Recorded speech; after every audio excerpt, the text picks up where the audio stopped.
अस्सलाम वालेकुम, hi guys. आप देख रहे हैं फन ऑफ फूड और मैं बना रही हूँ शलजम गोश्त। अपने स्टाइल से हर घर में बनाया जाता है और जो मेरे पंजाबी बहन भाई हैं वो इसे गोंगलू कहते हैं, उर्दू में इसे शलजम कहा जाता है। आप इसे क्या कहते हैं आप मुझे कमेंट्स में बता सकते हैं। और ये ज़रा मेरे स्टाइल की रेसिपी है, इंशाल्लाह आपको ज़रूर पसंद आएगी।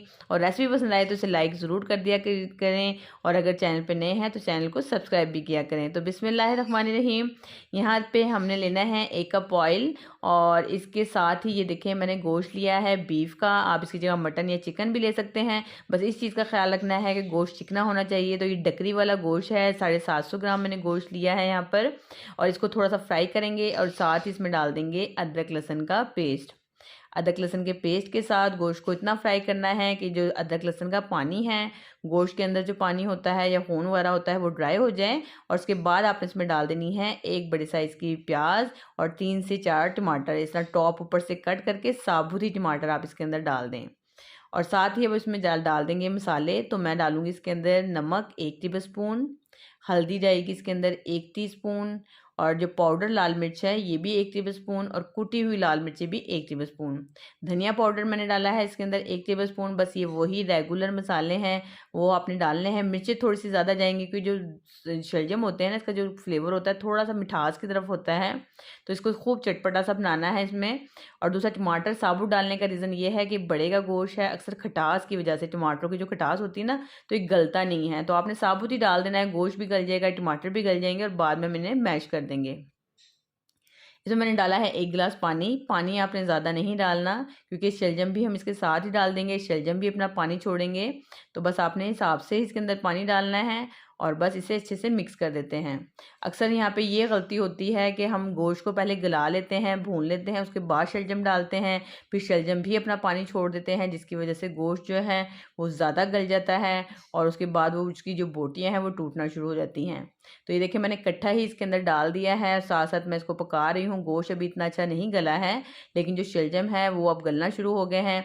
टमाटर भी मैश हो रहे हैं, तो इसके आप चाहें तो इसके छिलके हटा दें, लेकिन ना भी हटाएंगे तो इसमें कोई ग्रेवी नहीं होनी जिसके ऊपर छिलके तैरते हुए नज़र आएंगे। लेकिन ये सेहत के लिए अच्छे नहीं होते, तो टमाटरों के छिलके रिमूव कर देने चाहिए। तो इस तरह मैं क्या करूँगी, ये टमाटर निकाल लेती हूँ साइड पे ताकि इसके छिलके मैं आसानी से हटा सकूँ। और अब मैं इसके अंदर डाल दूँगी पालक। तो मैंने यहाँ पे ली है 1 गड्डी पालक जिसे मैंने बारीक कट किया है और अच्छे से खुले पानी से धो के इसको मैंने निचोड़ लिया है। ये भी मैं इसके अंदर ही डाल दूँगी। और अब पानी जो है पालक भी अपना पानी छोड़ देगा इसके अंदर ही। और ये देखिएगा बहुत ही टेस्टी और फ्लेवरफुल बन के तैयार होगी। और ये जो बकरी का गोश्त होता है ना वो शलजम गोश्त के फ्लेवर को 2 गुना बढ़ा देता है, तो आपने बकरी का गोश्त ही इसके अंदर डालना है, बहुत टेस्टी बनेगा इस तरह। और यहाँ पे मैं शलजम चेक करवाती हूँ, देखें शलजम गल चुके हैं लेकिन गोश्त में भी कसर है। तो यहाँ पे इसमें देखें अच्छा खासा मॉइस्चर है, पालक ने भी पानी छोड़ दिया है। अब हम इसको अच्छे से तेज़ आंच पे भून लेंगे। तो आपने कोई फ्लैट चम्मच लेना है इस तरीके से। ये देखें गोश्त गल चुका है। यहाँ पर जो डकरी का जो पीस होता है ना, डकरी की बोटियाँ होती हैं वो थोड़ा टाइम लेती हैं गलने में, लेकिन जो बोटियाँ होती हैं वो फटाफट गल जाती हैं। बस अब आपने इसको हल्का सा चाहें तो मैश कर सकते हैं। जहाँ पे भी आपको शलजम के चंक्स नज़र आ रहे हों वो थोड़ा सा चम्मच के साथ प्रेस करेंगे तो वो भून जाएंगे। और ये देखें डकरी की बोटी है ये भी तकरीबन गल चुकी है और इसको भूनने के टाइम जो हल्की फुल्की कसर है वो भी गल जाएगी। और इस तरीके से बनाइएगा, बहुत ही डिफरेंट और मज़ेदार बन के तैयार होगा। आहिस्ता आहिस्ता देखें इसमें ऑयल सेपरेट होना शुरू हो गया है लेकिन अभी भी इसके अंदर मॉइस्चर बाकी है। तो हमने इसको इतना भूनना है कि जो ऑयल है वो बिल्कुल सेपरेट हो जाए।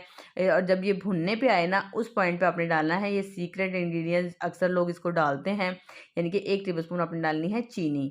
और साथ ही डाल देना है इसके अंदर गरम मसाला, खूब सारा हरा धनिया, खूब सारी हरी मिर्ची डाल देनी है। चीनी की जगह आप चाहें तो इसके अंदर शक्कर भी डाल सकते हैं, देसी शक्कर अगर आपको मिले तो।